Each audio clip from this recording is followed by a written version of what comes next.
Hood postman, reporting live.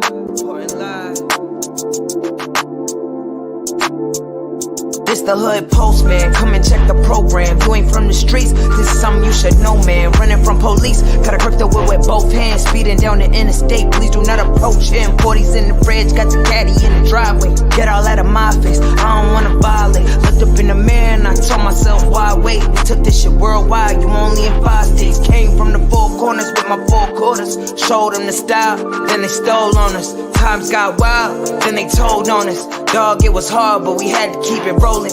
You ain't gotta ask, you know where to find me. I be in the back streets where it get grimy. It's just me and Mel, Rennie looking bride D.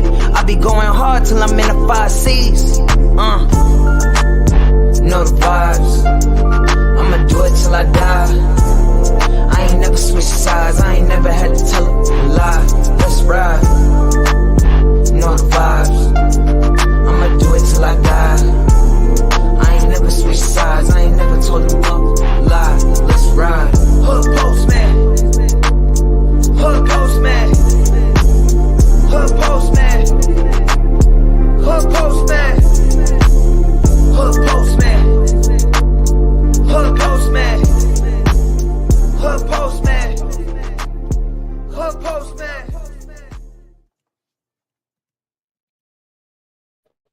Oh, that was me.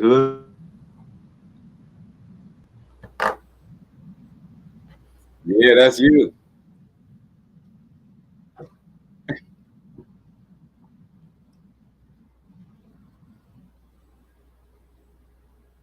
I can't hear you, bro.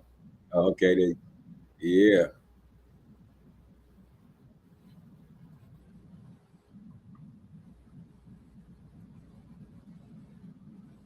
What'd you say? It's me? Yeah, I can hear you. Oh, okay. You can hear me. Yeah. Seems like it's a little delay in there a little bit. Light up now. All right, son.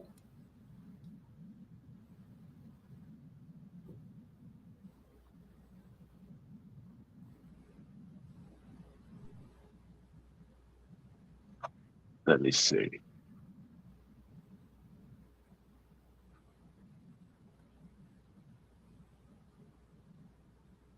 Can you hear me?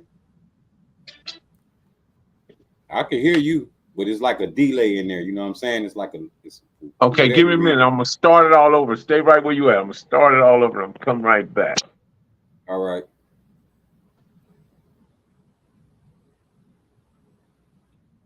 Yep.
Okay. What about now? Oh yeah. That's it right there, bro. Okay. Yeah. I can't see you anymore. There you go. Okay, good enough. Good enough. Yeah. I told you I'm efficient with this shit, man, over here. I know how to click all this shit. That's good, good. But that's what I'm saying. I am Professor Melly Mel, your hood postman. This is not a glorification or a glamorization. This is an education. You can go anywhere in the world to hear the lies, but you come right here to the post room, to the mail room to get the truth. And today we got a special guest in the house. Introduce yourself, sir. Man, Trouble Child, Eastside Mob, Buntry, Piru, OYG, day one. You heard me?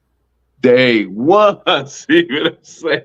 I don't got a lot to. I don't put a lot on the shit. I just show up and blow up. You know what I'm saying, and throw up when I have to. So, There it is, there, man. So let's get into it. How did you get the name Trouble Child? Let's get to that first. Quite interesting. My big homie Tootie. Shout out my big homie Tootie. You know what I'm saying? Basically, I was getting in trouble. You know, here and there. He used to always see me getting in the shit in the hood. Either I was knuckling up with a nigga, you know, bumping heads, or either I was getting jacked up, you know, because I be mouthing off at the police or whatever, and, you know, mouthing off the 12, and, you know, they gonna teach a nigga who got the power or whatever on the block. So the big homie was just like, see, what happened was I wasn't really known. My people from the hood, you know, my grandmama, my granddaddy, they got a house in the hood. So that's kind of where I come in and how I became a part of the hood. You know, everybody always think is that you got to get jumped on or you got to get this, but if your family is from there, you know, and you centrally located in there, and you know, you a part of the hood when you jump off the porch, which I did unofficially at about 12, 13, but officially about 15, 16. But the big homie Tootie, you know, just being in the hood, moving around, and you know, I didn't have a name. So, you know, they was calling me, they was like, yeah, that's Sneed people, you know, and mob and peace, the big homie, my big homie, Big Bush, my big bro, my loved one, he put me down with this shit. And he took me around, you know, got me familiar, got me known, but they was always referring me. They knew my face, but they just associated me with him. You know, that's Big Bush little people, or that's Sneed and them little people. So ultimately, just being around the homies and shit, and them referring to me as that, the big homie Tootie, he was like, Blood, I'm gonna call you Blood, you problem child, Blood, you always in some shit, you know, you always in some shit. I was like, nah, you know, if you remember the movie Problem Child with the little white boy, right? Big bro, I was like, I hated that shit. You know what I'm saying? I was like, don't fucking call me that shit, Blood. Don't, you know, don't do me like that. You know what I'm saying? If you gonna name me something, give me some real shit. You know, give me some G shit. So what happened was he was calling me Problem Child, and it was a start. You know, so shout out to the big bro and big homie Tootie, you know, for doing that. And what happened was some of the females, some of the homegirls from the hood, you know, they would come out. What happened was I was at Aikens one day, and if I remember correctly, that's the corner store right there on what is that on Harris and Orchard? Yeah. Okay. That's like the main, you know, that's like the main that's headquarters. That's headquarters right there, baby. You got to be a real one to stand on that motherfucker. You know what I'm saying? Right. Niggas come dumping and everything. So, you know, we boxing and, you know, sometimes we fighting each other. You know, sometimes a nigga might come Shout in. out to Clown in there. He say, what's up? Yeah. I'll tell my nigga Clown, I say, what's up? You already know what to do, Clown. You already know. What's up, my nigga? That's my boy right there. That's my loved one right there. That's my bro, original, you know, OYG I used to run with, you know, on the block and everything. But yeah, man.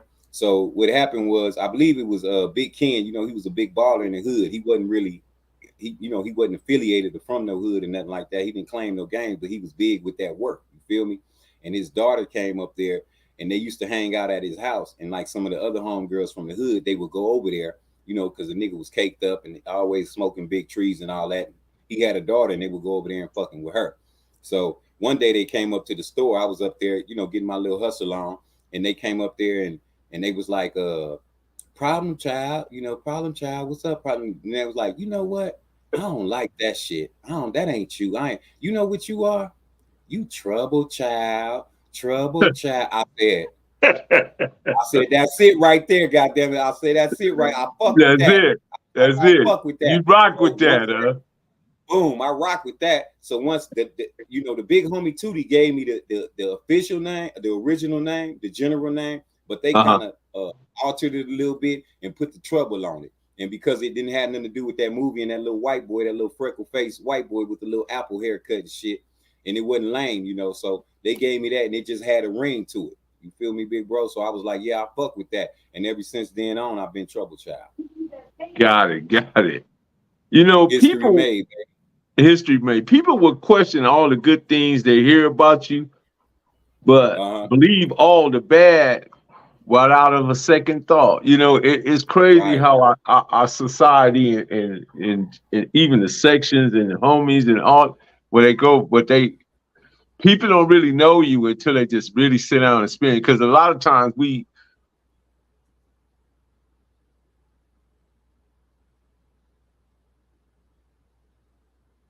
feed them dragon. And I think while you were transitioning through those names, they was like figuring out who you really was at that time. And I didn't think the Problem Child fit you, you know what I mean? So they realized that you was more Trouble Child. You get into trouble, but there's such thing as good trouble. Let's get into good trouble. Right. Let's get into good trouble. And what it was, big homie, was, you know, I was standing on mine. You know, I ain't never been no foul nigga. I ain't never been no wild nigga like that. And, you know, my first disclaimer, you know, on this live piece to the world is that I don't claim to be no killer. You know what I'm saying? I don't claim to be no big head honcho nigga. Nothing. I ain't never been about nothing like that. But at the same time, I don't take no shit. You know what I'm saying? I stand on mine as a man first. And anything I have to deal with, I deal with that shit face on. I never ran to my big homie, Big Bush, Mob and Peace. I never ran to nobody in the hood to fight my battles for me. So I earned my respect, you know, the hard way, jumping off the porch and Bottom just making field, myself what's up? known. So let me get to it. You grew up on Killing Street, right? Yep. Killing Street was basically where James, Timmy, Buntry, and others. What was it like being on Killing? Oh man, it was beautiful, man. And it's funny and it's ironic because the street that I grew up on is called Killing Place. But as I recall, I don't remember too many murders happening on that street. You know, it was a pretty safe street. It was one of the most fun streets in the neighborhood to grow up in on. You know, we had the firecracker man, the fireworks man. He lived on our street, on Orchard, the next street over on Orchard or Stockton rather. We had the candy house, you know. So, but growing up, man, it was just lovely, man. I had my big bro, Big Bush, across the street from me, you know, who raised me and put me in the game. He taught me how to cook up work and, you know, how to bag it up and chop it up and do all that. And matter of fact, mentioning shout out to my big bro, Timmy Rue, aka Black Jesus. Love you, nigga. You know what I'm saying? That's my G right there. And Mob and Buntry's, you know, baby brother. So me and him, we still tight, you know, to this day. We talk all the time. But just growing up over there, man, you know, my grandmama and my mom and them, they wouldn't really let me do too much when I was younger. You know, they tried to keep me, tried to corral me a little bit because they knew I was a little bit off the chain. But yeah, man, just growing up, you know, the homies riding sprees and, you know, we popping firecrackers and the ice cream truck, you know, it was just love, you know, it was love in the early days. So just growing up over there, man, you know, it was just a wonderful experience. It gave me a lot of what I know today. It taught me a lot of what I know today and gave, you know, added a lot to my personality and my character. But, you know, just, it was the street to go over and chill on, to come hang out on. All of the big time boss homies used to, you know, of course, Buntry and them stayed right around the corner. You know, they stayed not right around the corner, but around the curb on the same street. Right. A little bit adjacent, you know. So it was just, you know, it was just like that, man. You know, it was just like that. So just coming up over there, man, being raised up over there, it was the culture, you know, it was the culture of it all. Quick question, Trouble Child. I've been trying to figure out how Suge fit into that equation in regards to Mob. I know he grew up over there a little bit, or he really didn't participate in the in circle or the circle that you guys had, but somehow, I guess through his money and through his ventures that his company that he created called Death Row, right? I guess he provided a lot of jobs. He provided an economy for the mob and other Pirus as well, not just the mob. There was a group of Pirus that was involved in Death Row, right? But I'm trying to see how did he fit into that whole equation? Because it seemed like it was like he was a walk-on. Would you describe it that way, or would you put it in another way? I can't hear you. I can't hear you. You hear me? I can hear you now. You hear me? All right. Yeah. I don't know how that shit turned out, bro. My bad. Okay. But yeah, I wouldn't necessarily say a walk-on. You know what I mean? You know, he had family. You know, he had family. You know, I knew he had the Knights. You know, the Knights was his relatives. Yeah, yeah. And they was already on. Why don't you do that? Yeah, you know, but it was. I mean, you know, I don't like I said, I don't like to speak in disrespect to none of my homies. You know, so no, it ain't disrespect. I just, it's a yes or no question. It's not really. You don't have to give no detail, but I just, if you had anything to add to it, that's fine. If you don't, we'll move on. I mean, no, it ain't no problem, big bro. I can speak on it, you know, somewhat. I'm just, you know, giving that disclaimer right there, who I am, you know, as a little homie. You feel me? And as we go on with this interview, you will find out he didn't do me right. You know, so if I wanted to do that, I could. You feel me? But I just don't get down like that. And I respect my OGs, you know, to every degree. And they big dogs, you know, they big dogs in this shit, not Suge necessarily. But how he ended up getting in it is just exactly how you said. You know, that money, that bag, man, when you got that money and that power, you know, we out there on the street, you know, scrapping and struggling. You feel me? We out there selling that shit, and we trying to get our hands on some money, trying to struggle and strive to make it and survive. So when Blood blew up, you know, the Death Row Records thing, you know, it was kind of just like he was kind of it was just kind of like allowing him to be. Suge played football. He went to college. You know, his name is Sugar Bear. You know, off short to make it. You know, that's what his mama called him, Sugar Bear. So he was, you know, from what I know of him to be. My auntie went to school with him and everything like that. What I knew of him, he was known to be a nice, you know, affable, you know, sweet, affable guy, congenial guy. So his mama even named him Sugar Bear because of that. No, you know, the big homie ain't never, you know, put no work in or did nothing like that in the hood. You know, he never did nothing like that.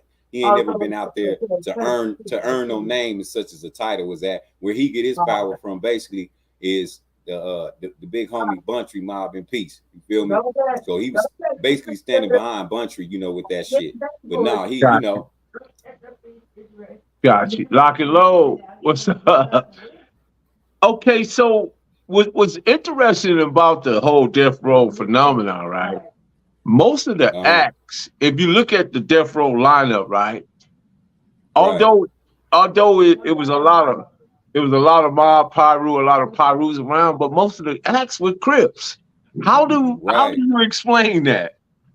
How do you rationale that? I want you to explain that shit to me. You know, my shout out also, man, before I even go on another second, man. Shout out my motherfucking big bro from Richmond, Oakland, California, man, the Bay and shit. My bro, big motherfucking B, the conductor, my B. You feel me? Because he the one who hooked this up. He the one connected me with you. So I got to give a loud shout out to my bro. We moving, we making big things happen right now. So shout out, you know, to my big bro, Mob B, the conductor. That's what I call him. I gave him that name. You know what I'm saying? Because shout out to Mob B. That's my guy, man. Yeah, I talk to him every morning, basically, man. Sure, we have breakfast together over the telephone. always. That's that's one of the realest niggas I ever knew right there. Even down, and I'm gonna tell you, like, you want me to keep it a billion right now? Yes, keep it a billion. With you, big bro. We ain't even ever met face to face. We ain't even ever met face to face. You feel me? This is and we've been knowing each other going on close to 15 years. But you know, when we linked up, we kind of linked up in a Facebook group, right? And my B was in there, and you know, he was moving around. I didn't know who Blood was, and you know, we kind of like somehow through the comments and the conversation, we was, you know, we're having conversations with the homies from Jersey, you know, from coast to coast and shit. So everybody was in that Facebook room. And this was like so many years ago. Like I said, we've been fucking with each other for now over 12 years, I know for sure. And it might be a little bit more. But yeah, so shout out to my big bro, Big B, the conductor, Mob B. You know what I'm saying? Because without him, I wouldn't be doing none of this shit, and we wouldn't be having this moment. Okay, so back to the question. So I'm trying to figure out.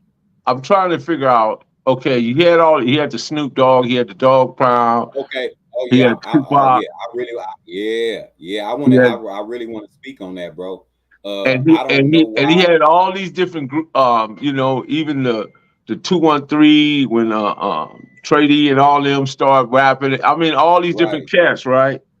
Right. But I'm trying to figure out where were the Piru acts at? Were there any acts that was signed to Death Row that was Piru?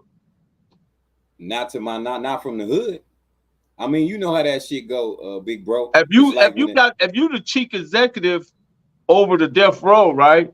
I would think you would sign some of your talent lineup would be from your own hood, right? Yeah, you would think so, you know, but evidently that ain't what he was thinking. You know, personally, if you ask my personal opinion, I don't think bro wanted somebody from the hood to be illuminated and get no money and get no power. So he could never be challenged if nobody else does well from the hood.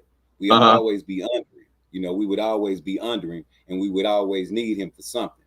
But like you said, he went and signed, you know, Acts and Crips and the Blood Homies and shit, you know, OFTV. He would go and sign every fucking body else. But for whatever reason, bro wouldn't fuck with the hood. You know, and like, you claim this shit, you know, you using our name, you using the claim to the fame, but you ain't never put none of us on this shit. There was nobody out the mob section. There was nobody out the mob section that had a record deal, not to my knowledge. I'll put that question to Reggie White as well. Why they didn't sign no acts out of that whole section right there?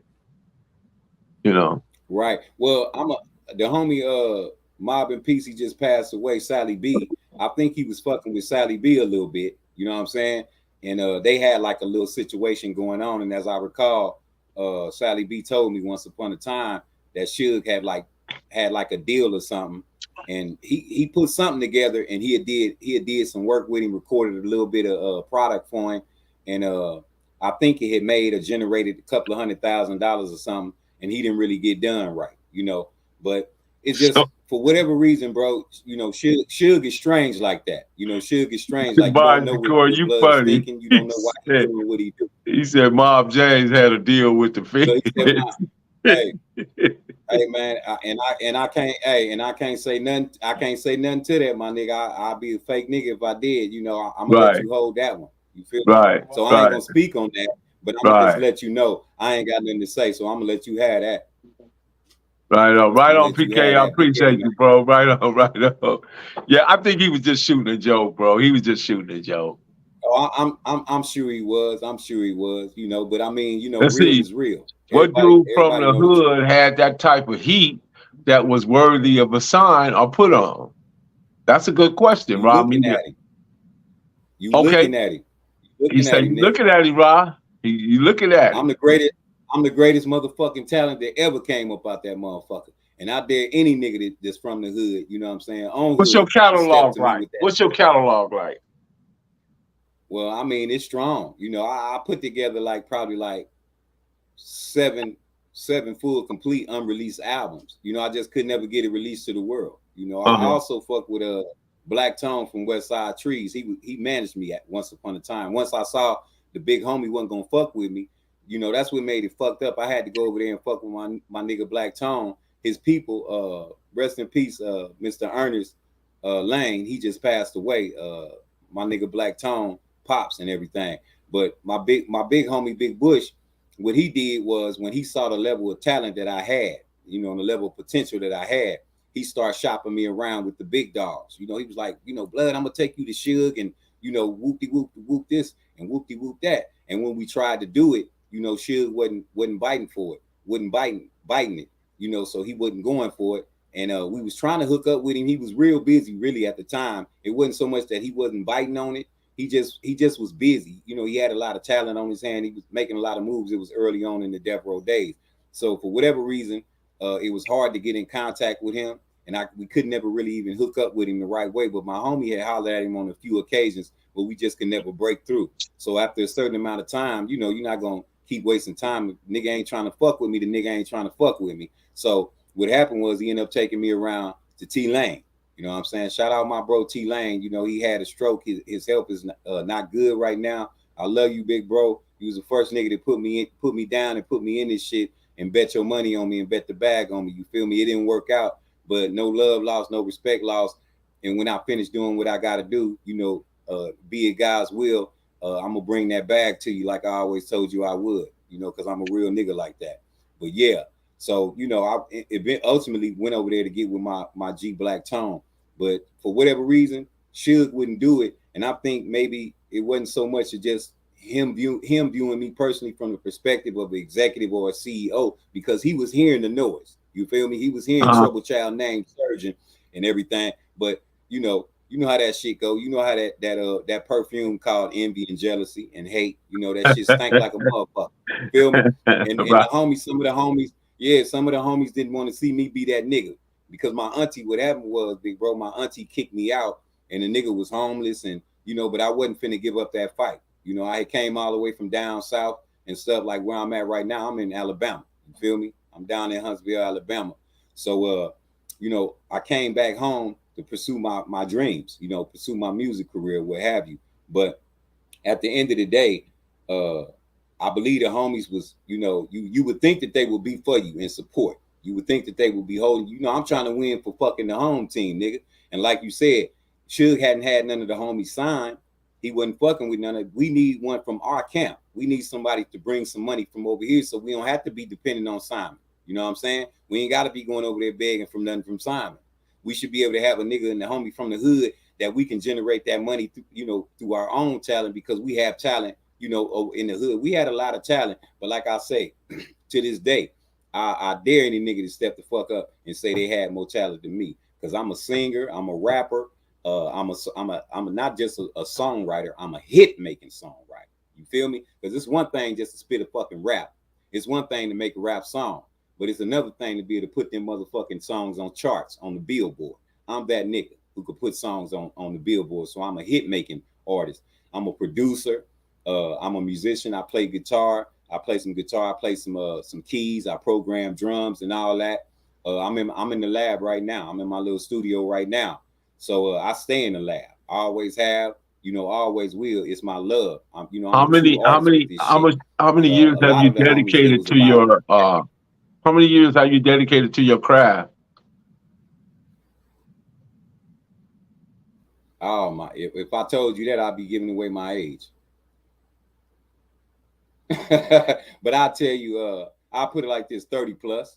30 plus. Okay, right. 30 plus. Let me say this to everybody in the chat. I don't mind answering questions or even feeding your questions to him, but a lot of times you guys want these questions asked, but you don't want a super chat.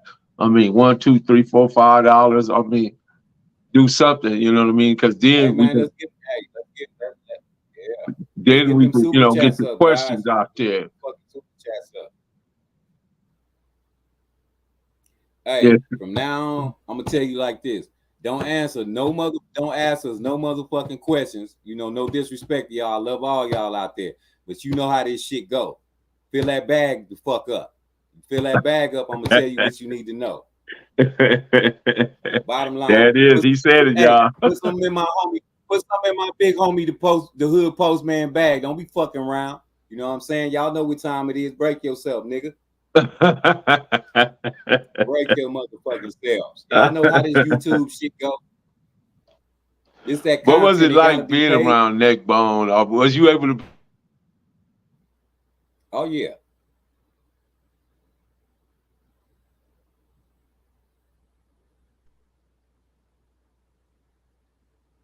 Hello. Would you go ahead, big homie? You froze up a little bit. Okay, was you able to be around Neckbone and Heron and Juju and let's see, Juju, Hook Johnson, some of those cats? Yeah. Oh, no doubt. You know, matter of fact, mob and peace to the homie Heron too. You know, because he kind of took me under his wing for a minute. I actually lived with my big homie for a minute. You feel me? His mama had a house in the hood. You know, when I was down bad, you know, Blood came through and hollered at me and scooped me up and told me, you know, I could come over there and pull up over there for a little minute, you know, so I can have a little place to spot up at. So, you know, me and Heron got a real intimate personal relationship that you speak of him. Neckbone, that's the big homie right there. You know, I could never say anything bad about the big homie Neck because he's so quiet. He's so stoic. You know what I'm saying? Big monster of a man. You feel me? So it's just always respect. He's short on words and big on action. You feel me? Right. Did you know JP too? Jesse Palmer, Heron's older brother? Yeah. Oh yeah. What about their sister? Yeah. Their sister Peggy, she was in the wheelchair. I didn't really know her like that, but I'm familiar with her. I know of her to be his sister and what have you. And not, okay. But yeah, she had. I think she had polio. JP, you know, that's what we call him, JP. Yeah, JP. She did. Yeah. She did. Yeah. Yeah, that's what we call. Yeah, that's what we call Jesse. JP. I grew up with them in Fruittown. They originally, I met them. Me and Jesse, JP, right? We went to Rosecrans Elementary together with Big Bubba Simon, Stanley Simon, a lot of the Emmy Burts and Melvin Burts and Marty and Duryea Wiseman. A lot of cats out of Fruittown. Right. We all went to Rosecrans Elementary. Right. Okay. Yeah. And like Juju, I'm familiar with Juju. I know Juju, but me and him, we never kind of like, Felix, that medic, that magnetic pull. It wasn't like we pulled, I didn't pull with him. I know Hook, as well. The big homie Hook too, Hook Johnson. But those guys kind of were more standoffish. You know what I'm saying? Yeah. If I'm mistaken, Hook from Elm, ain't he? Yeah, Hook from Elm.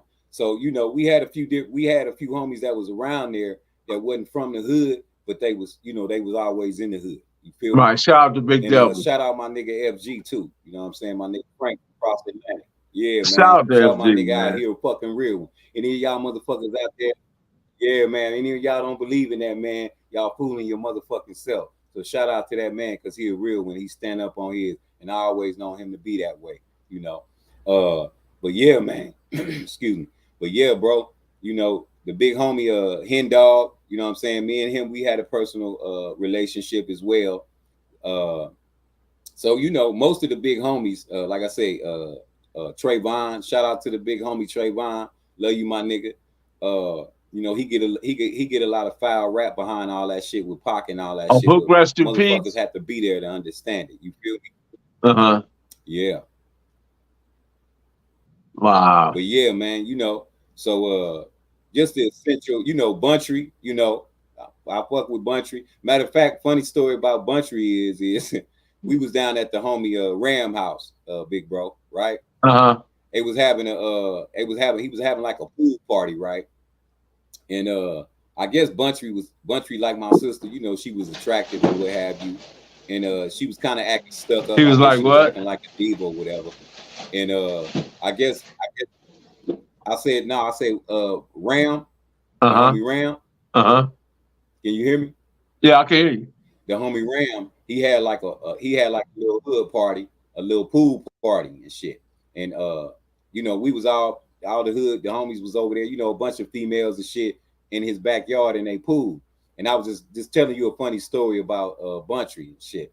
And what happened was my sister, back in the days, in the younger days, she was fly as fuck. She was pretty, and I guess Buntry took a little liking to her or whatever. And he kind of liked her when he came into the pool party, which she didn't usually typically she wouldn't even be around no shit like that. She didn't get down with the hood like that, but somehow she ended up being at that pool party for whatever reason. And I guess Ma felt like she was stuck up, So, bro, on Piru, Blood picked her up and threw her in the pool.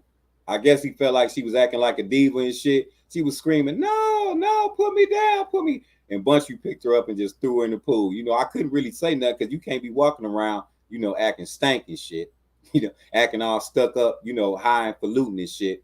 But yeah, Buntry threw her in the pool that day. But yeah, man, it was funny to me. I laughed that shit off. It wasn't no big thing. You got to know your place and you got to know your position and shit. and the homie threw in the pool. But yeah, man, Mob too. I know Mob. See Mob come out on the block every day, and as far as him being a big homie, he's something else. He was something else, man. Just growing up, being raised, man. That man is something else, bro. And like I say, I don't really speak too much and got a lot to say about what's going on with him over there. With him, I spoke to my big homie G1 on it, his baby brother, and it is what it is. That's why I'm not gonna sit up here and be like, oh, don't be talking about the homie and all that shit. It's public knowledge. It's common knowledge, and what's out there is facts. So it ain't no need to ask me about that shit. Y'all know about it just like I know about it as far as in them regards. But yeah, Mob, man, he wasn't really the big homie that like showed that love. You know what I'm saying? Kind of took advantage of us. What do you mean by that? Punk, type of big homie that kind of like punk. Well, I mean, some of the homies from the hood, kind of take advantage. You know how they say you feeding on your own, eating your own. What do you mean by that? Shit like that. So it was kind of the other homies was like that as well. But speaking on Mob, so he didn't really, being in the position that he was and the status that he had. Basically, it was just like he felt like he could do what he wanted to do. He wasn't going around snatching nobody's pockets and shit like that. And then, don't get me wrong when I say that. But it was just like because he was who he was, he felt like he could dictate things, and move things and basically in any kind of fashion that he felt and he saw fit. And you still got to respect your youngins coming up under you. Your young soldiers coming up under you. You got to show them love. You got to show them respect. So Mob wasn't real big on that. He kind of threw his weight around a little bit with that shit. Then your brother is Buntry and Timmy Rue. Two highly respected soldiers. Coming up out the hood. So but Mob, he stayed into it. I remember him and Rock Chisholm got into it, and I believe he stabbed Rock Chisholm. Stop the cap.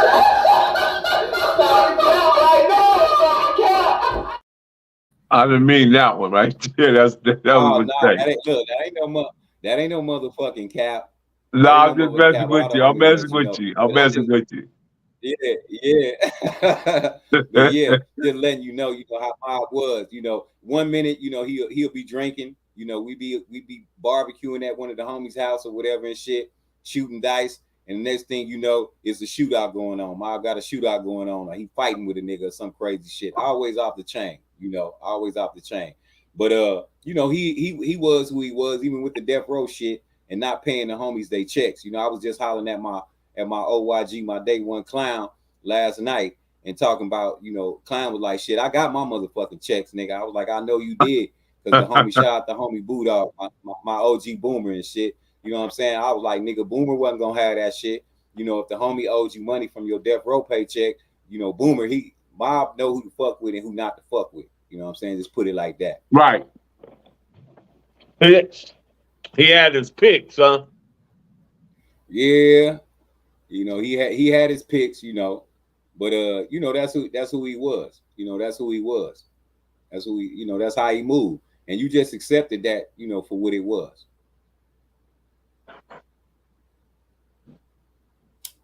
So why do you think Suge didn't give you an opportunity though? Well, like I said, man, the homies wasn't speaking well on me. Like I said, that perfume called jealousy and envy and hate. When you come up off of the streets, in the hood, and you homeless, you got this extraordinary talent, and you stand on yours and can't nobody fuck with you. I ain't no little nigga. I'm 6'1", you know what I'm saying, 180.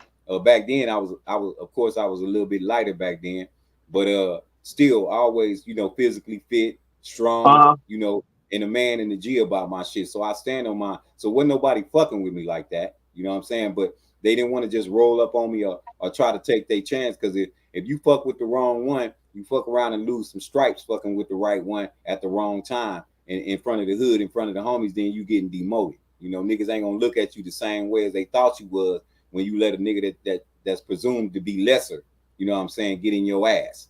So niggas didn't really fuck with me like that. I didn't have no problem with nobody trying to punk me or fuck with me. And if I did have a situation like that, I stood up to it and I let them niggas know we can catch a fair one, nigga. We can get down. We can do whatever you want to do. But I ain't got nothing on your Hennessy, nigga. You know what I'm saying? I ain't got nothing on your beer. I ain't buying you shit. I ain't got you the big homie, nigga. You supposed to be buying me something, nigga. I'm your youngin'. You feel me? But yeah, man. So at the end of the day, it is what it is. It is what it is. What do you think happened to the Piru Love? I thought that was such a great song that for the Pirus, and I thought it was you. I was just bumping that too. Funny and oddly that you say that. I was just bumping that a couple of days ago, this week, because it's a sample. It's a sample that come in when Bloody Mary come in, and she mentioned the mob, and I was thinking about looping that piece, and doing a little song and having that hook in there and sampling that piece. Where she say, in the video bumped and Lime Hood is down with the mob, and I was gonna sample that and chop it up. Say it again. I said Bloody Mary on Piru Love. Say it again. Can you hear me? I can. Yeah, I said Bloody Mary. I said I was thinking about. I said it's funny that you mentioned Piru Love. I was just listening to that song a couple of days ago, and it's a part on there. Because I'm a creative, I'm a true artist, so I'm always looking for ideas and concepts, and things like that to to build songs around and shit like that. And when Bloody Mary come in now in the video bumped and Lime Hood is down with the mob, I probably still do that. That you'll probably hear that come out in the song where I use that sample right there on top of a track or whatever over a beat I make and shit and put that together. But I don't know what happened to the Piru Love as far as the homies. Like you said, you would think a nigga with my level of talent and how much I was going around everywhere freestyling, rapping, picnics, hood parties, whatever it was to get my name out there, freestyle ciphers and shit, battle rapping against the best niggas in the hood, taking niggas out left and right, So I established my reputation fairly quick. So I was known. It wasn't like niggas didn't know who I was, but like I said, I feel like it was a low key contempt for me and jealousy. Maybe niggas didn't feel I deserved it. I don't know what it was, big bro, but for whatever reason, they was going back. And when Suge did inquire about me, they wasn't saying, let's just put it like this. They wasn't saying positive things, or they wasn't saying good things about me, big bro. That's interesting. Ain't it interesting? It's interesting to fucking me too when I heard, that's what was going on. But so in that situation, with Suge, like I say, he's not he's not really one of the homies, in the hood out there on the turf, what I'm saying, putting in work, and dealing with the drama of that shit. So he gonna listen to what the homies say. So do you think it was more of a control thing?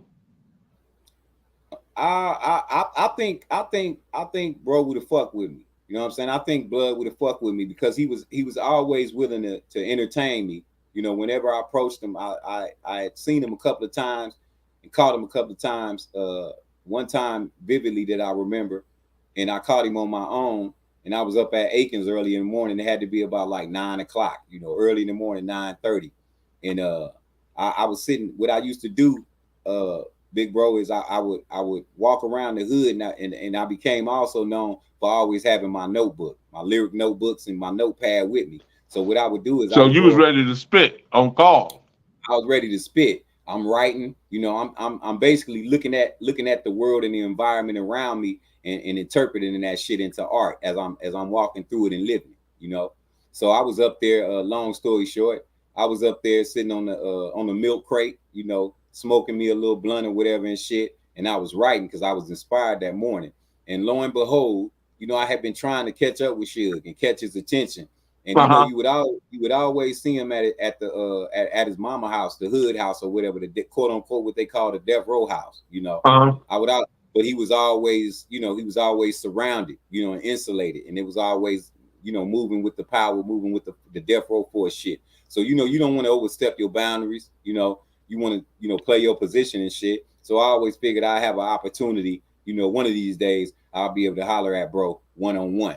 And just so happened that day, he pulled up to come get him some bottled water, So he pulled up on me, you know, I spit some shit for him, and he told me, you know, right then and there, he was like, Trouble Child. He was like, Blood, I know you talented. He said, you talented than the motherfucker, Blood. He said, but I'm not hearing the right shit about you, Blood. I'm not hearing the right shit from the homies about it. I'm like, damn, Blood, what you talking about? He was like, well, you know, you can ask them about that. You know, if you want to ask them about that or whatever. But, you know, some of the homies ain't really speaking well on you. And I was like, I don't know why, big homie. You know what I'm saying? I'm solid as they come, you know, as far as the young niggas from the hood, the old YGs. I ain't never did nothing to turn on the hood or betray the hood, you know, or do nothing foul or nothing like that. I said, so at the end of the day, that shit can't be nothing but jealousy, big bro. You know, I don't know why, you know, but it is what it is. But I'm not finna try to explain something that I ain't do. You know, sometimes niggas just throw dirt on a nigga. What I sum it up to is niggas just didn't want to see me come from the hood and, you know, be homeless. My people kicked me out. You know, I was homeless almost 2 years, you know, male in the hood, you know, trying to make it, trying to get on. And my people live down south. My mama, you know, and that's kind of strange, being that during the time you was homeless, all your homies had money. Right. Or they was getting the opportunity, you know, to work on death row or to do something. And shout out my nigga Wack Deuce, you know what I'm saying? My A1 Day One Wack Deuce. He, you know, should fuck with him because he had a little situation where he had to hold it down.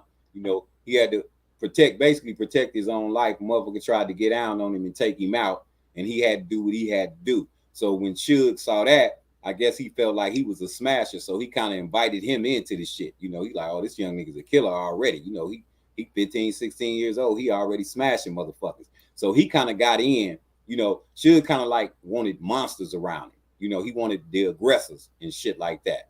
So the homie, I guess he felt like, you know, my day one Wack Deuce, that he was like that since he did what he had to do. He beat the case or whatever because it was a self-defense situation. But you know, so he was all back behind the scenes fucking with Pac now. Right now he's a unofficial quote unquote member of the Outlaws and shit like that. He still got a whole lot of relationships, you know, with them guys to this day. And but yeah, man, I just couldn't get behind that wall, Mel. You feel me? I couldn't get behind that wall the way that I wanted to. You know what, Trouble Child? People don't like me to hear me say this, but I say it because I stand on what I say. And I say Tupac died a follower. As talented as Tupac was, he was a triple threat. He understood the movies and acting way before any rapper understood it. He was acting, he was performing, he was rapping, he was, you know, and he was having his way with the ladies during that time, right? And you know, showing up at Andre Rising house and Left Eye jumping in the car, pull it off. He pull it off with it right there with Andre looking at him, you know, stuff like that. But But at the end of the day, he died a follower. The reason why he died a follower is because he was following something that was never supposed to be who he was. He was supposed to stay who he was. And because some things are seasonal, right? And when Suge came and got him out, or whatever, how that translated, he got him out. Tupac was supposed to do whatever he was supposed to do for Suge, but he also was supposed to move on afterwards. You understand? He wasn't supposed to linger. He wasn't supposed to get in his business and become part of whatever, you know, he getting in fight with Crips and stuff, and not knowing that these dudes come back. It don't matter how much money you got or how many dudes you got. These dudes gonna come back, man. And and that's on both sides. That's on both sides, you know. That's on both sides. But you got to be ready for it. You got to be, and that's what he wasn't ready for. But I'm gonna give some context, you know what I'm saying, in defense, you know, to my nigga Pac, you know what I'm saying. He our brother, you know. The way, you know, like you said, you're gonna keep it a being. I'm gonna keep it a being. I feel like we dropped the fucking ball, you know, with that situation, and Suge dropped the ball. You don't never let your golden eagle, you don't never let your cash cow, your golden eagle, your prized possession, even be near no shit like that. You get what I'm saying? He didn't have no business getting involved with that shit. And I agree with you too, Mel, that, you know, it's some follower shit. Right. Is you got to look at the context of what that means. You know, people Right. and I hate that people talk bad about Pac like that, because I what know. that really is I a hate to great say sense it of too. It troubles it's me loyal, because I but knew it's how loyalty. talented he was. You know, he went to Juilliard's. You know, he went to Oh one of the yeah, most prestigious schools in the performing country of the arts. to Yeah, become a performing of the arts. performer, right? GE, Right. listen. GE, listen. Tupac was loyal, right? You say he was loyal. But at the Oh yeah, same yeah. time, hold on. There's no honor amongst thieves. If there's no honor amongst thieves, how can you have gang members? How can you have loyalty within the gangs? It's nonsensical, bro. But look, you It's got to look at the fact. nonsensical. But Mel, you got to look at the fact that this man was locked the fuck up and everybody turned their fucking back on him. No, I Okay, now understood that. if you was in I hell understood and all I that, but came to get you, are you gonna look just like right now? As big as I blow up from here on out, as we take this movement forward, I don't give a fuck if I got $2 billion, $200 billion. You always get exclusive action from me. You always get access from me to me because I'm loyal. I don't give a fuck. Vlad TV. I don't give a fuck if it's mainstream ABC 2020. You know what I'm saying? Whoever getting that, whoever come at me and gonna get that first exclusive is gonna be the big homie. You know what I'm saying? The motherfucking Hood Postman, because he looked out for me. He came out here to pull me the fuck up. So that's the kind of loyalty Pac had. Now he was a fool, and people need to realize that this man was only 25 years old. You know what I'm so saying? could we call it blind loyalty? Blind loyalty. We'll call it blind loyalty. You know, the meet in between that. And like I told you, big bro, I agree with everything you saying, but Pac also was a real nigga. He just, oh yeah, he was definitely all that. You know what I mean? When you get yourself in deep, and that's what he did. And like you said, when you don't know, you fucking with niggas who will take your life. They don't give a fuck about you being Tupac Shakur, the rapper, the famous. That shit don't mean shit to That's them. That's the part he didn't get. He didn't get that That's part. what he didn't get. He was naive about that shit. You know. And then, you know, being around Trey Nim and Buntry and all that shit pumped him up. And when he was fired up, when the fuck he got up out of prison, you know, niggas in New York was talking bad on his name and shit, you know, speaking foul as fuck about my G. You feel me? So when he got out, he was ready to go. You know what I'm saying? He was ready to torch some motherfuckers. So he already had that, you know, he was already ready to get wild. So when he came out and all of that pent up and balled up energy he had, and then he was stuck down there in the pits of hell, and Suge come in there and get him out like it ain't nothing. You know, everybody else, the record label dropping, you know what I'm saying? Niggas in New York, they clowning him on the radio, Biggie and all them motherfucking niggas out there, they clowning my G. You feel me? So when he got out, he was coming out for vengeance. Bottom line. Yeah, and he came for him. He came for him. And he fucking came for their heads, you know, and took it off too, you know, and took it off. Who shot you? I'm troublesome. You know, yeah. Yeah. And then hit him up. Hit him up. There you go. Him and Ice Cube, you know, No Vaseline. Them two is to me, you know, the greatest diss songs. Greatest diss songs of all fucking time right there. Hit him up and No Vaseline. You can interchange them 1 and 2, you know, 2 and 1. Right. I'm glad y'all said it all. Yeah. I'm glad y'all said it all. You feel me? So yeah, man. But yeah, man. So Pac, with that situation, dealing with Orlando, he was actually fighting the homie beef. You feel me? It was the homie Trayvon situation or whatever. And because Pac is loyal and they was like brothers, you know. Right. Trayvon, okay. I get it now. I get it. Yeah, see, now you giving me more detail than what I had, because I guess I didn't have enough information. Now it's beginning to make sense. You get what I'm saying? And Trayvon and Pac was real close. You know what I'm saying? Trayvon to this day, you know, he loved Pac to fucking death. You know, and I'm quite sure that, you know, when he lay down every night, you know, he always thinking about what if, what if I would just went and handled that shit, you know, on my own, and I wouldn't went back to the homies, or however that situation turned out with Orlando, and just did what he had to go do. You know, got with some of the homies or whatever, and just did what he had to go do. You know, because Pac, when he loyal to you and you close with him like that, and you got that intimate relationship, and somebody fuck with you, Pac is gonna ride for you. He is gonna avenge you. He's not gonna let you, you know. But Trouble Child, I will say this though, and you and me discussed this. For Suge to assemble all them great rappers, regardless whether they were Crips or non-Crips or whatever they were, right? For him to assemble that team of people, not only just the rappers, the people behind the scenes, the people that he had handling the legal side, for him to assemble that team the way he did, that was masterful. It was masterful. And you know, that's the crazy part about it. You got to realize too, Suge was real young. You know, you put $500 million in the motherfucker hand like that, you know, who's young and you know, have a lot of ambition, you know, have a lot of ideas. You know, he used to bodyguard for Bobby Brown and shit like that, you know, Whitney Houston and shit like that.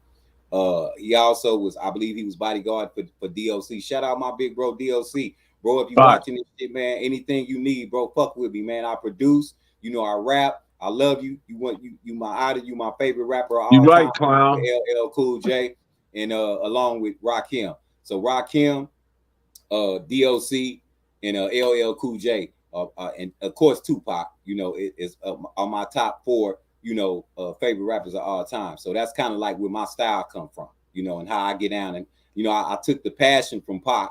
I took the emotion to be able to reach people from Pac, and then I took the flair of the DOC, you know, being lyrical, you know, and being styling on them, almost like almost a reggae style, almost like, you know, with the style. LL Cool J, he was just fly, just taking pure flyness from that nigga, because he was just like the flyest fucking rapper, you know, that I ever seen. And of course, shout out to the 18th letter. You know what I'm saying? Rakim God Allah. You know what I'm saying? So he stands supreme. You know, he always gonna be high up on that list. You know. Can I give you my 4? You go ahead. Let me hear it. Okay. Who's J. yours? Cole. Oh, Benny the Butcher. Okay. J. Cole. Benny the Butcher. Butcher coming. Okay. Nas. And I got one more. Guru. Oh yeah. Oh my, hey man. I got Dwick, right? I got some Gang Star shit, man. Just to get a rep. I'm telling you, man, you talking about DJ Premier. Because see, what you got to realize, big bro, is I'm not just a rapper. I'm a producer. So learning and mastering those sides. You check my phone. Is my phone? Is my phone hard? That's solid. That's solid. You know, you kind of you know, Nas. I can see Nas and Guru. But you went? You went J. Cole and you went Benny the Butcher. New school. I went old school, new school. New school. You went old school, new school, even trade. You know what I'm saying? Right. Halfway. Now, if you was to ask me that, J. Cole is premier. You know, of this era and this generation, as far as the millennials, millennials. Ain't nobody out there messing with J. Cole right now. Ain't nobody. And then like Kendrick was ahead. But Kendrick is so artistic and artistically weird. You know what I'm saying? Bro is the shit. You know, you ain't nobody think of the shit that Kendrick Lamar do. So shout out, bro. You feel me? If he see this shit, shout out Kendrick, man. You a motherfucking beast, bro. And I would love to have an opportunity. Wait a minute, let me answer this. Rob Media says, if you're doing music now, my brother, how can we find your music and support you? Not saying that we will, but because we gotta feel your music to support you, right? But share it. Right. We working on some new stuff. I got a little page, a SoundCloud page. You know what I'm saying? Right now, I got a little. Tell them where they can find your SoundCloud page. My SoundCloud page is Trouble Child. You got to spell it, boy, because you got some unique spelling up in there. Yeah, it's TROUBLE CHYLDTHADESTROYAH,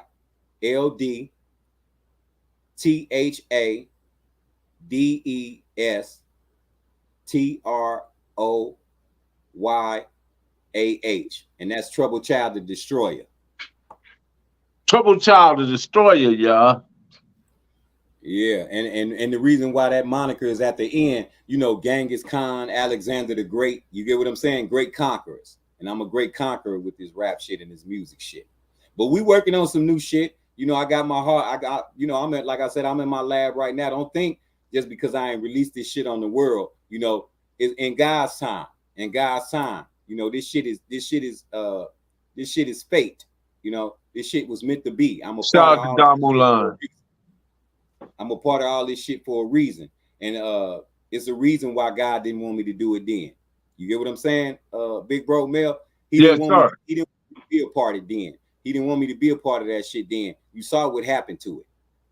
It crashed and burned. Right. God have a special mission for me. You know, and what I do for the Most High. I don't do it for myself. And you know, to be totally honest, I don't even do it for the hood.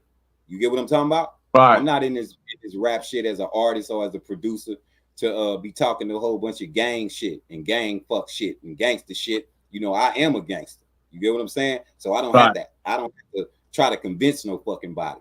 I just, you know, I'm more concerned about the level of execution with the art form and being like you said, becoming one of the big bro Melly's favorite all time. Hopefully I could be on that list one day. You get what I'm saying? Absolutely. So that's what I'm reaching for greatness. So let me ask you this. At one time, gang culture provided the backdrop for rappers to be able to articulate our story, be able to put it in music form and put it back out to us, and we enjoyed it, right? Right. But now the rappers are creating their own gang stories and they're rapping about it. And now that's where you see the Young Slime and some of the other cats that's out there, you know, getting caught up based on their lyrics because they actually did what they said they rapped about, you know. Right. What's your thoughts on that? Some things is best left in-house. You get what I'm saying? Sometimes you don't, as they say, you don't mix business with pleasure. You feel me? You don't mix business with personal shit. So, like I say, I know how to separate the two. I know how to separate the two from the music industry and what I'm doing as far as my public image, and then who I am as Trouble Child, you know, being original motherfucking OYG day one from the mob.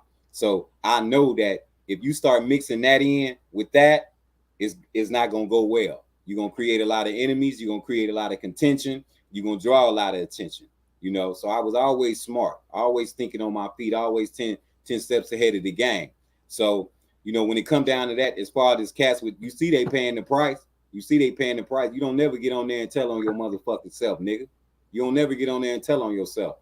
And these days, in these modern day rappers, they like to get up there and run their motherfucking mouth and get on Instagram and, you know, do it for the gram and all this bullshit. You know, basically trying to shit on another nigga and make them look bad and all that. But what you really did was you put yourself in a precarious situation, you know, made yourself look bad because them folks out there watching.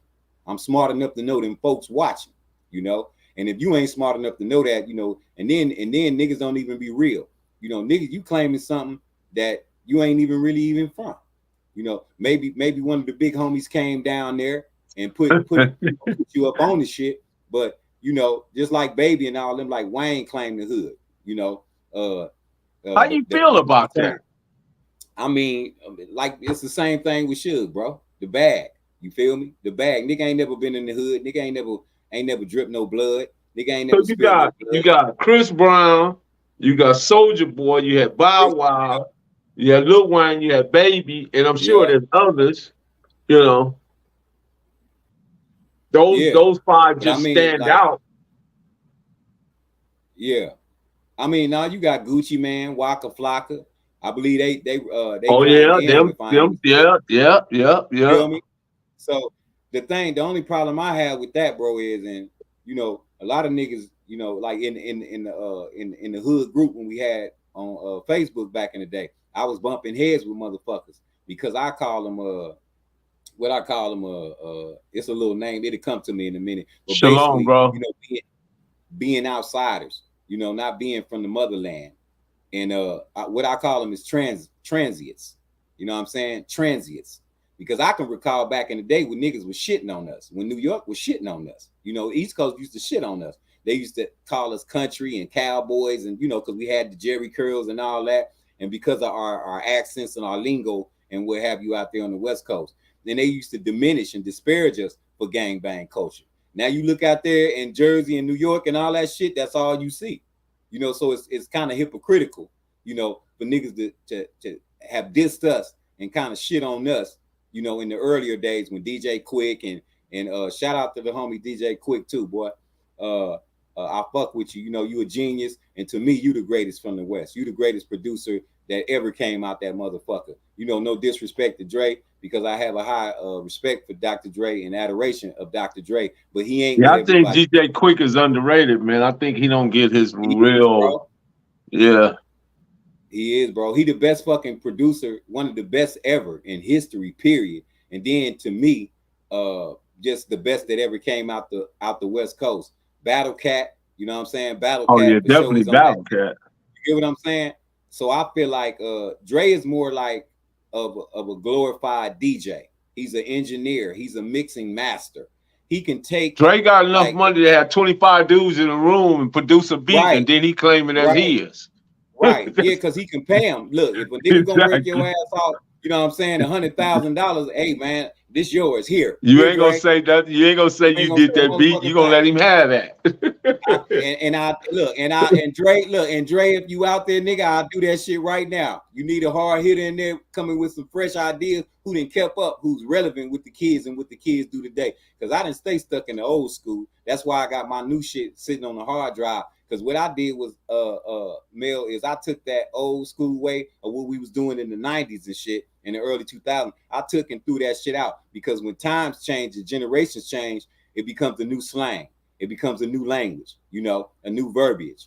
It becomes a new style, a new beat drop, a new way that the drum kicks and the patterns and the style and the format is approached. So what I did was, because it was a point in time where I was going to just quit doing this shit, because you know, it wasn't what I fell in love with. It wasn't what it used to be. And the way they was representing, I just didn't agree with it. I didn't think the quality was there. I didn't think the substance was there. But as it grew, the trap and different styles, you know, kind of subgenres kind of became out of it, and it got better and it got better over time. And you know, this is the kids' time. You feel me? This is the youngins' time. So if I want to reprise and reboot and be a part of what they doing, then I got to scrap all that old shit I was doing it in the old way that I knew how to approach doing it, and I got to start over from scratch. So I just start following, you know, all the young cats and shit, all the young producers and shit, Southside from 808 Mafia, and just a whole bunch of cats that produce. Greg Lewis say free Big Suge, free Big Suge.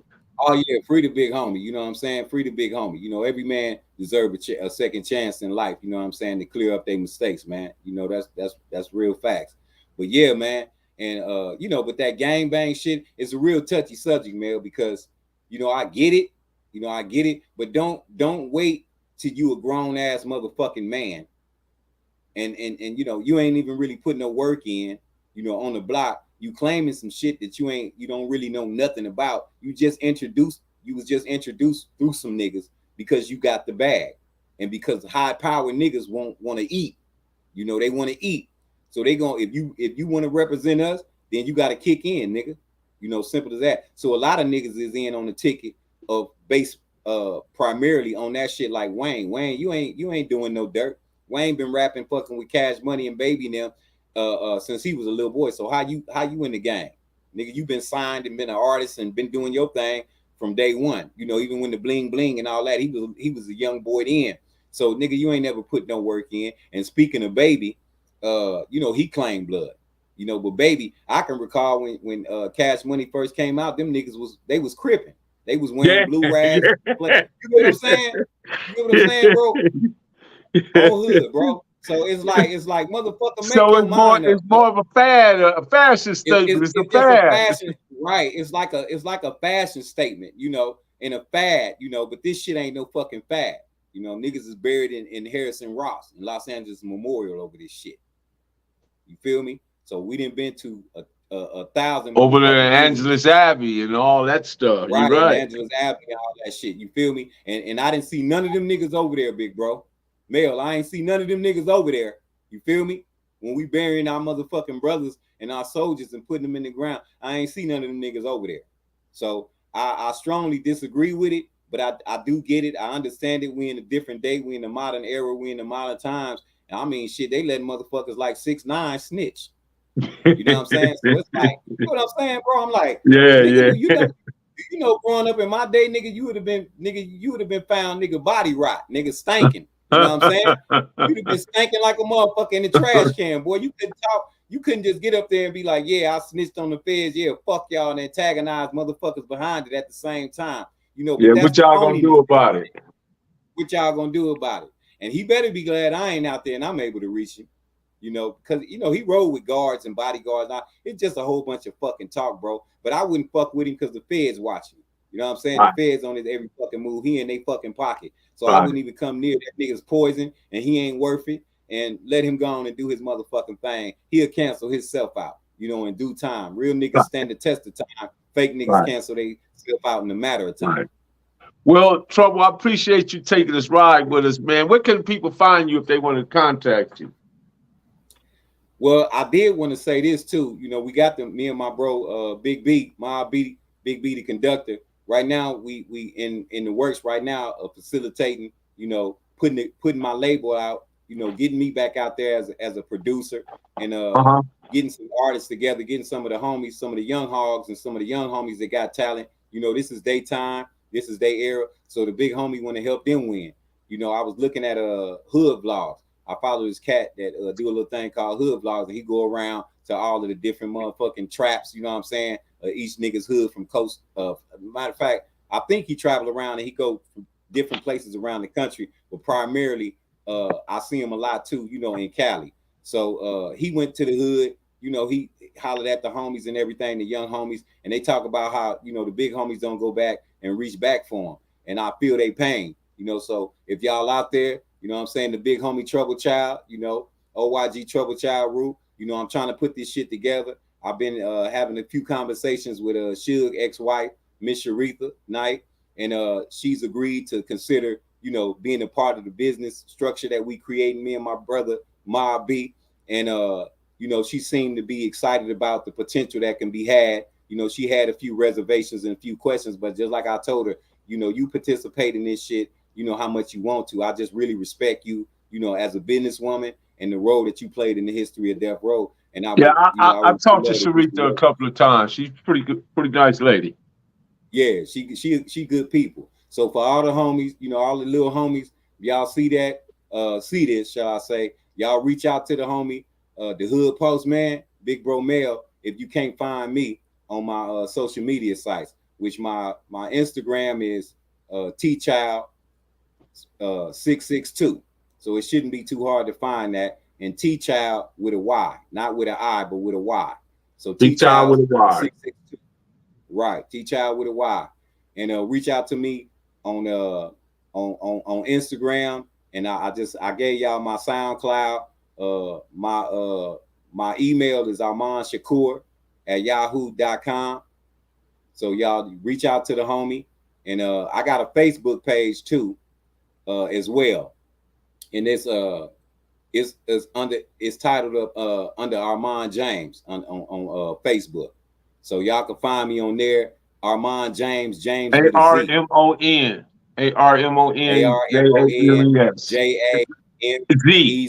No, yeah, not Z. S. Z. Yeah, you know how I put that little freak on it? Yeah, I know, man. Creative spelling. Yeah, man. So all the homies, we pushing forward though. We doing the re-up. This the reload. You know what I'm saying? I won't say it's Death Row Part 2 because we ain't gonna do it like that. We don't move in death. We don't speak death. We speak life over here. So if y'all young niggas want to get in the game and get your bag up, you know, the homie out here putting in that work, trying to pull things together for y'all so we can facilitate this madness one more time again, but we can be a part of it, that we can be doing it, you know, and it be about the hood, you know, unlike with the big homie Suge, it was about everybody else but us. So get with me, hop on the motherfucking team, you know what I'm saying? Hop in the car with your big homie, nigga, and I'm going to take y'all there. You know what I'm saying? So holler at me and get at me. Get in the bus and let me take you to school. Get on the bus and let me take you to school. Get on the bus and let me take you to school. But yeah, big bro, I appreciate you, Mel. I appreciate you, Mel, man, for giving me. Yeah, I'm the bus driver. I'm motherfucking driving the motherfucking bus. Because I'm the nigga that's gonna facilitate that business. But at the same time, like I say, I'm the big homie. I know how I feel to be left out of this shit, you know. And I want y'all niggas to eat. I want y'all to have y'all time. I want y'all to have y'all moment. This y'all time. I fuck with y'all. I got respect for the young niggas. and you know, nothing but adoration for you. The big homie, I'm all right. I'm gonna eat. I'm gonna do my thing. My talent is what it is. I'm masterful over here. You know, so whatever I'm not worried. I got so many skill sets that I'm gonna get my money. I'm gonna get my bag, and plus being the owner of a record label and being a facilitator of the business. So if you come fuck with the big homie, you're gonna get your whole check. You're gonna get your whole bag. I don't have no reason to steal from you. I don't have That's no what's up, man. take advantage of you, you know. And I love y'all niggas, and I know a lot of y'all niggas don't know me, but you will know me now. You will know me now.